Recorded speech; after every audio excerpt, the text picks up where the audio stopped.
Bienvenue amis internautes sur Sans Rancune de Bénin Web TV. À l'âge de la retraite ou confrontés à une situation difficile, les artistes béninois peinent à s'en sortir. Qu'est-ce qui explique cela, amis internautes? Un artiste béninois peut-il véritablement vivre de son art? Nous allons aborder le sujet sur Sans Rancune de Bénin Web TV, amis internautes, avec l'artiste béninois Fikira. Il est membre du groupe Apouké. Il sera sur le plateau avec moi, avec Yves Zanvor. Il est coordonnateur national de la plateforme du réseau national des artisans du Bénin. Bonjour Fikira et merci pour la disponibilité. C'est moi. Merci pour la considération. Ok, bienvenue également à vous, Monsieur Yves Zanvor. Merci madame, c'est moi qui vous remercie. D'accord, je reste avec vous. Vous l'avez remarqué, au Bénin, les artistes ont vraiment de difficultés à s'en sortir financièrement après quelques années de gloire. Qu'est-ce qui explique cela? Merci madame. Vous savez, c'est une question d'organisation. Et je dis, nous, les pays africains généralement, et particulièrement le Bénin, le niveau de compréhension de certaines choses pose un problème. Et la gestion au niveau du sommet pose aussi un problème. Pourquoi? Parce que en tant qu'artiste, il est un producteur, c'est un créateur. Et quoi qu'on dise, si vraiment il y a une réflexion à haut niveau de cette structure d'État, ou même par nos ONG, et à les accompagner réellement, c'est des pouvoirs qui peuvent vraiment apporter de plus à notre pays. Et le marrant que nous voyons, que cette faction, il y a une manière de les traiter. C'est-à-dire, il n'y a pas la considération du métier. Il n'y a pas la considération du métier. Et au sein de ces artistes aussi, c'est vrai, il n'y a pas le respect de la déontologie. Je parle de façon générale, que ce soit artiste ou artisan. Je dis, tout le monde aussi ne peut pas se lever pour dire qu'il est artiste. Il doit avoir un parcours. Je connais Apouké et je connais Fikira, c'est pas aujourd'hui. Tu sais, artiste et artisan, et ça se complète. Oui, tu vois comment il est bien habillé. Et c'est grâce aux artistes. Et j'ai Hermé, il a donné la marque d'un Africain. Et d'abord, nous-mêmes entre nous, il faut que nous apprécions nos produits. Et c'est que je remarque d'abord au Bénin, le Béninois aime plus les produits occidentaux. C'est-à-dire, qui va venir alors vous apprécier si vous-même vous n'appréciez pas? Tout le monde dit sa façon de s'habiller aujourd'hui, c'est du vaudou, mais du vaudou est africain quand même. Il dit vaudou est béninois. D'autres vont dire ceci, mais c'est la marque. Celui qui le voit à l'écran maintenant, c'est que ça c'est du Bénin. Vous pensez que tel que nous aimons aussi les produits occidentaux, ils veulent nous voir aussi promouvoir nos valeurs pour qu'eux aussi apprécient nos copies. Mais ce qui n'est pas souvent, c'est marrant, qui n'est pas souvent observé au Bénin. Et je ne sais pas de quelle manière il faut vraiment procéder pour que les choses aillent mieux. D'accord. Fikira, dites-nous, est-ce que l'artiste béninois peut vivre de son art? C'est une grosse question. Déjà, il faut savoir que dès qu'on est artiste, c'est difficile. Parce qu'il y a une nuance qu'il faut faire pour permettre à chacun de comprendre le problème. Il faut nuancer artiste et artisan. Artiste, c'est le créateur qui tient compte de l'inspiration pour penser à la place de la population, de sa communauté. Il pense à la place de la communauté et il fait des œuvres pour résoudre des problèmes.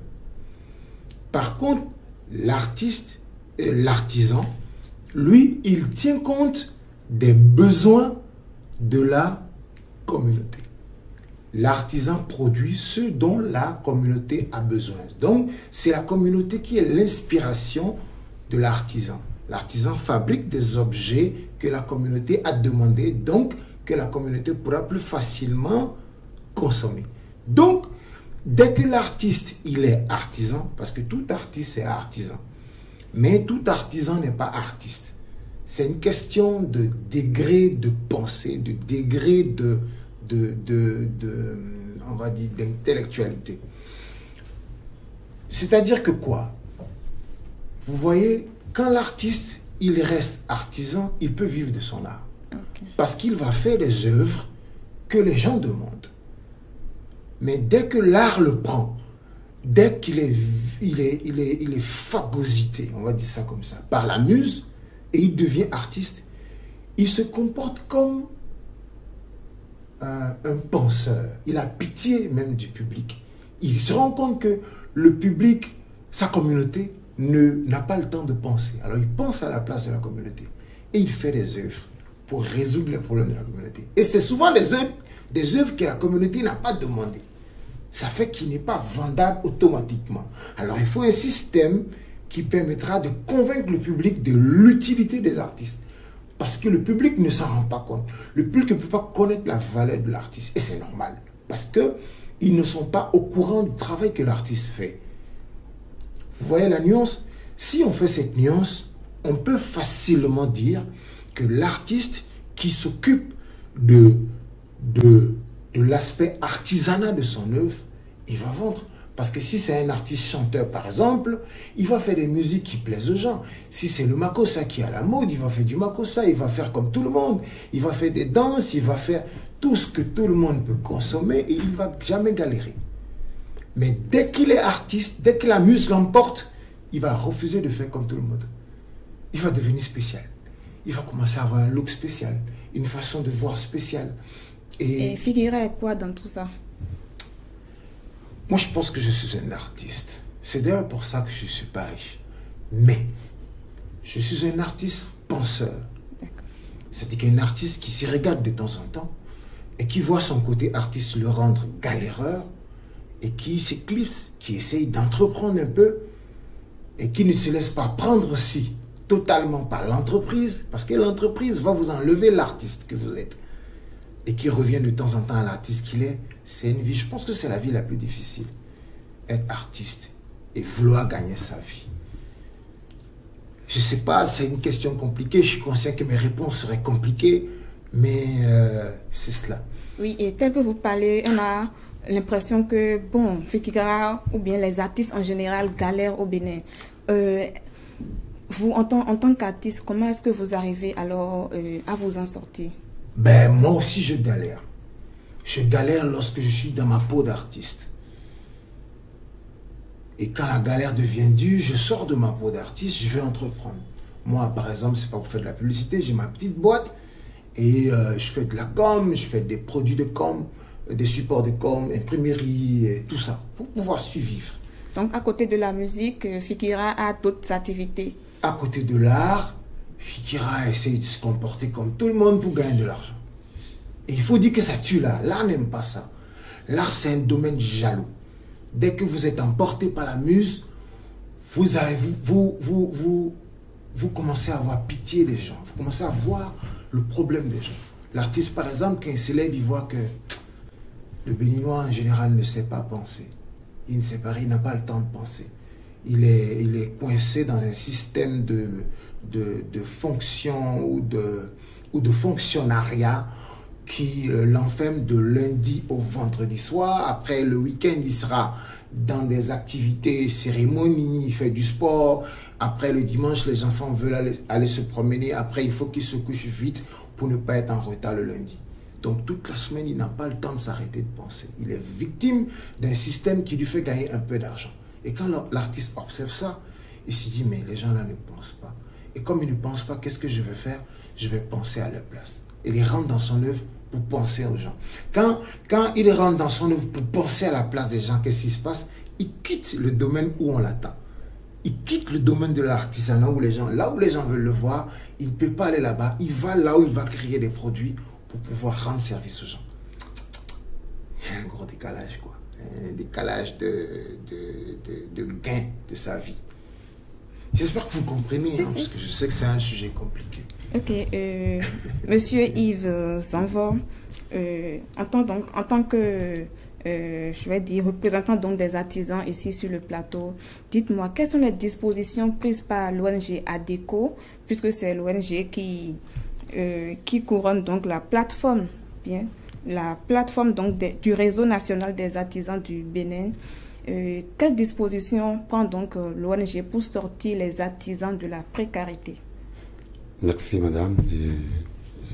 Je vais commencer par remercier d'abord ce jeune homme, M. Rondi Brice, qui depuis 6 ans a quand même senti un besoin dans cette tournée et dans tous les départements du Bénin, qui a remarqué que nous avons une masse de personnes qui ne sont pas à négliger. Cette masse, c'est quoi? Dans chaque ruelle, dans chaque maison presque, nous avons toujours un artisan.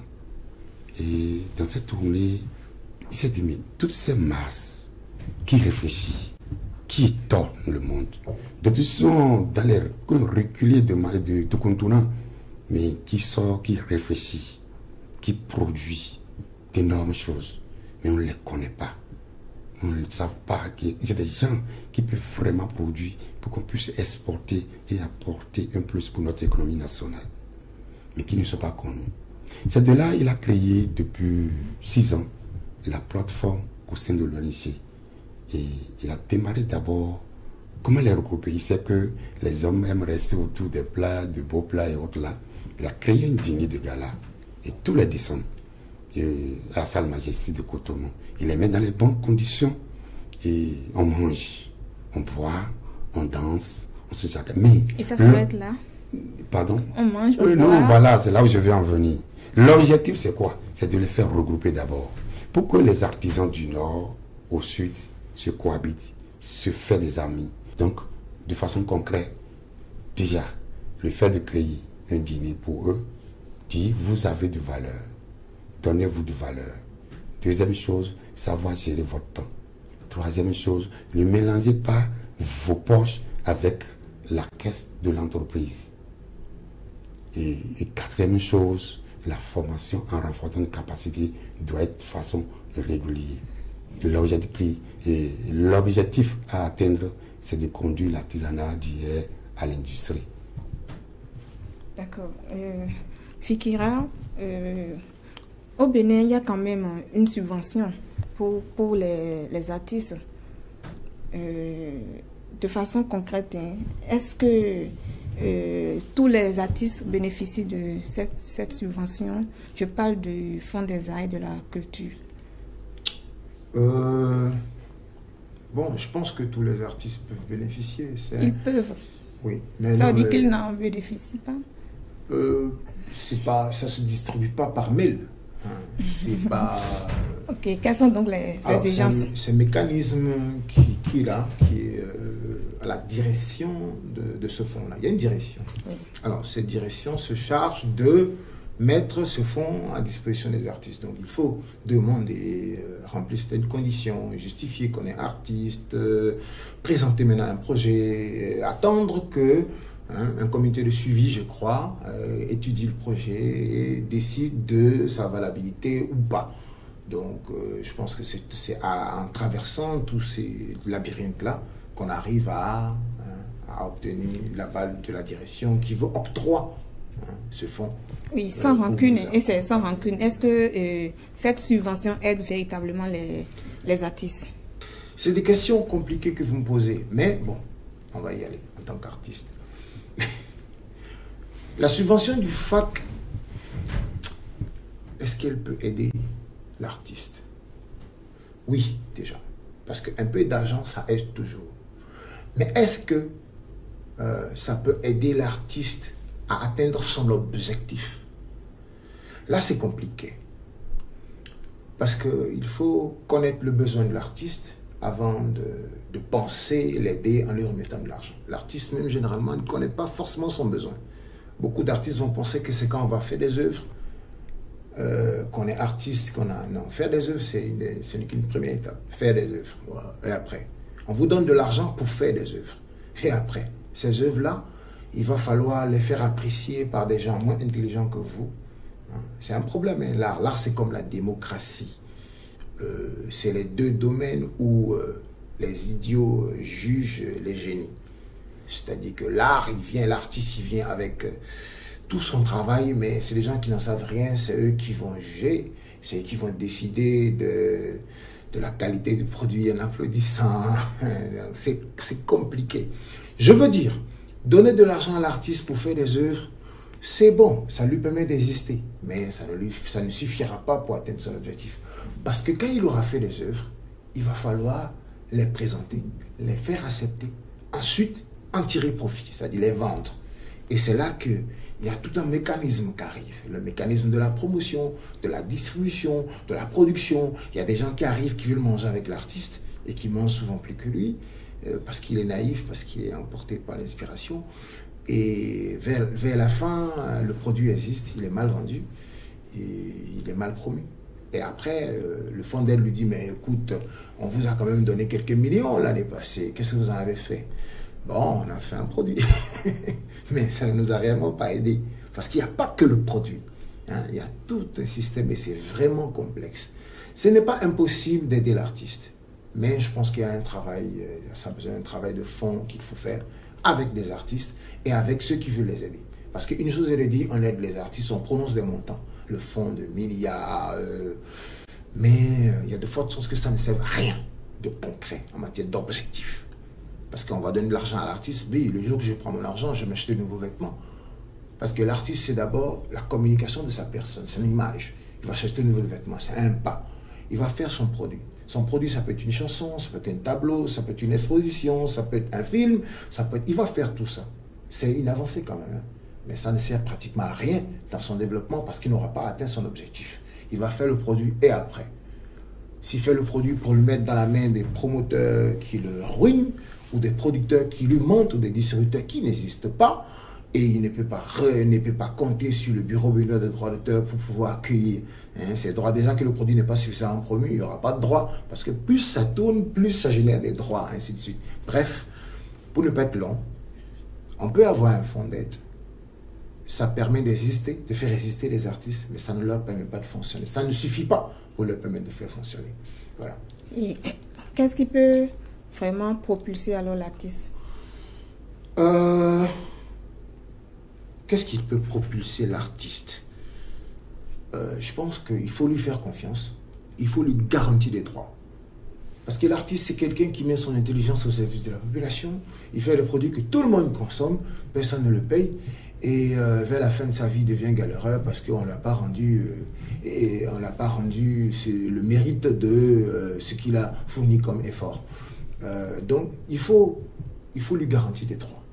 Il faut que le statut des artistes puisse exister vraiment et fonctionner. Ça permettra à l'artiste, en existant, de savoir à quoi il a droit, à quoi il n'a pas droit, et d'analyser lui-même avant de se jeter. On ne se jette pas dans l'art comme ça, parce que tu t'exposes. Il y a un problème au niveau de l'art, c'est que l'artiste généralement a de la reconnaissance avant de résoudre ses problèmes, ses besoins de base. Vous savez, dans la pyramide de Maslow, il y a les besoins de base avant le besoin de reconnaissance. D'accord? C'est celui qui a déjà fini d'avoir faim, fini d'avoir besoin d'avoir un abri, je me répète un peu, fini de résoudre son besoin de se soigner et tout. C'est celui-là qui ressent un besoin de sécurité, qui se met en sécurité. Et après qu'il est en sécurité, il a envie de se faire voir. Il a envie que les autres l'aiment. Il a envie que les autres l'apprécient. Donc, c'est déjà au troisième niveau. Mais l'artiste, avant même d'avoir fini de résoudre son problème de nourriture, il a de la reconnaissance.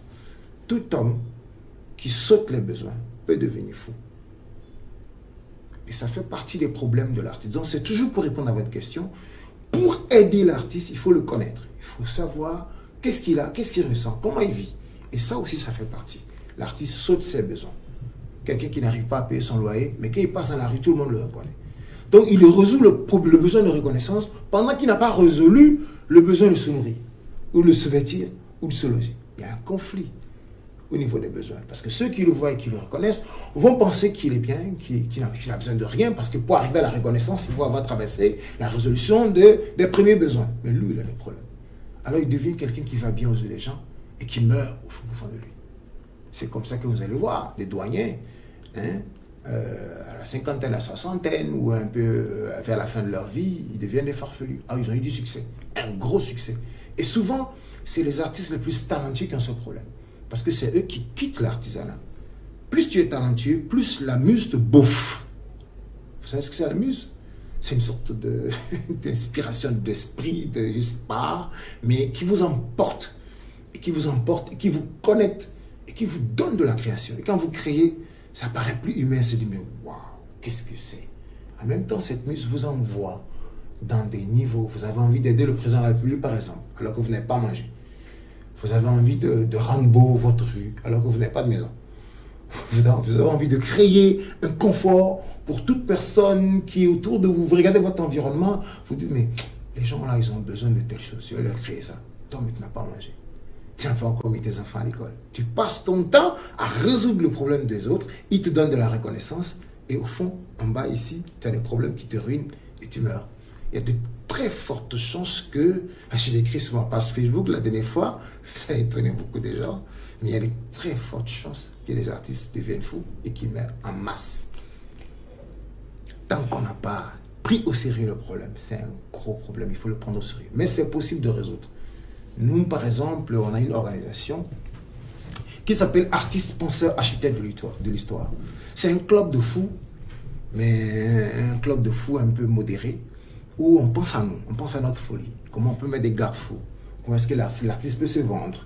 Comment est-ce que l'artiste peut... Et puis on a même pensé à un projet qui s'appelle l'Église de l'inspiration, où on rassemble les artistes, on leur parle, on leur rappelle qui ils sont.